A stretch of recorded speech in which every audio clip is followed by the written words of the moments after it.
What's up with it, man? Polo Sports Talk and Entertainment here again with another one. Be sure to hit that like button, subscribe to the channel if you're not a member, and also hit the notification so that you're able to get each and every one of my videos.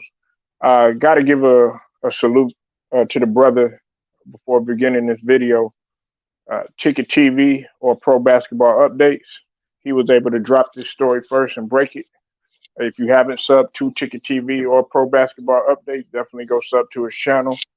Firsthand basketball content and as well as firsthand knowledge. And on top of that is the innovator of what you see now going on in terms of uh, all the shows and all these guys that aspire to put things together. And is one of the generals in the LDBC as well. So salute to the brother for breaking the story as the Bulls. Zach Lavine has entered the safety and protocol. And this was after the loss to the Heat. Now, this is coming according to Adrian Wojnarowski. We all know that everybody else has been hit with everything. Um, they've been out with Derrick Jones Jr., DeMar DeRozan, you name it. These guys have been out.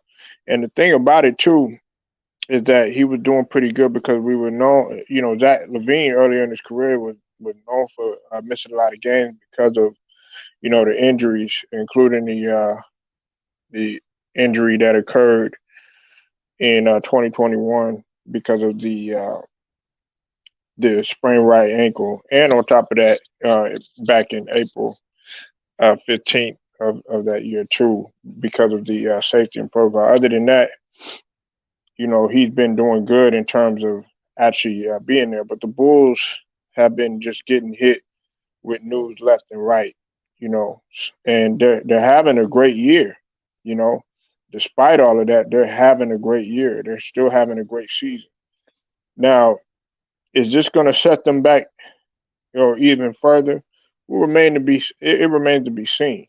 Okay, because Chicago, even though they're struggling, they kind of remind me, and not struggling in the sense I'm talking about struggling in terms of the personnel not being there, stuff like that.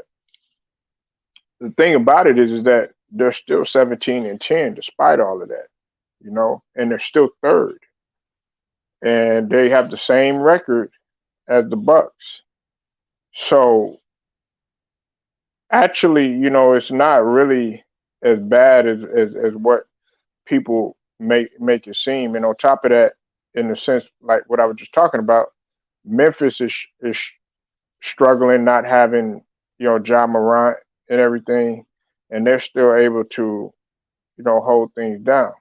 You know, uh, they still got Alex Caruso, even though some people don't look at him, but he's very important. Okay, I don't need to mention Lonzo Ball, and they still got Vucevic, even though Vucevic has been struggling this season. I gotta give it, to the brother Luda Ryder because you know I had to go back and really had to look. He hasn't been able to pick up. He'll have some spurts here and there, but not like he wasn't doing what he was when he was in Orlando. And then they still have some guys on that team that could still at least try to do what's best and what's necessary, even going through a funk like this. And I think Brown is an important piece too. But this is going to hurt because Zach Levine, he's leading the team right now, and then of course, DeMar DeRozan was leading too. So this is a big hit, and we're going to see if what's going to happen in terms of what team might possibly actually go above them in terms of the standings. Because right now, the Heat are actually trailing them. It's the Heat and the Cavaliers, and nobody's talking about the Cavaliers. Nobody's talking about the Cavaliers, but they're a team that actually need to be talked about. You know, you say what you want. You know, I know LeBron left and everything, and you know everybody wants to look at the Cavs as trash or like they used to be. You know, they're not that way because if you pay that, listen. Let me say this before I get off this.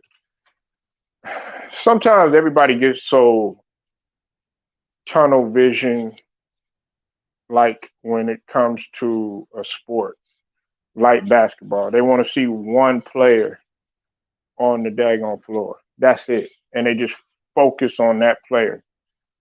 Some of y'all need to really sit down, watch the game, and be observant of what's taking place. And then you'll be able to really appreciate that. You know, when you look at the Cavaliers and the way that they're playing right now and the potential that they have, it's actually enjoyable to watch them instead of just watching one player. But see, the thing about it, people have gotten so used to just one player focusing on that key player, and you can't do that. You'll never be able to pick up the concept of the game if you're so used to just seeing this one guy do this and do that, and that's it. And if somebody else do it not the way that you like it, then you'll never truly appreciate the game. So I just wish more people would do that. But I think Chicago, they'll maybe slip a little bit. Hopefully, right now, Lonzo Ball, he's gonna have to go ahead and just be that leader. You know, and Lonzo Ball has been playing. He's been playing well this season. But now he's gonna be because he's that third guy, like it or not. You know, and he is a point guard. So people are putting him in that leadership role. And naturally, as a point guard, you gotta be that leader or whatever. It's just that they wish that Lonzo would be more vocal or whatnot. But this is a chance for the Bulls to actually grow up. Got to go through some adversity. That's just a part of the NBA season and what the rigors bring. So y'all let me know what you think, man. Leave your comments, like this video, share it, subscribe, and hit the notifications. Until then, man, it's Polo Sports Talking Entertainment, man. I'll get at y'all in a little bit.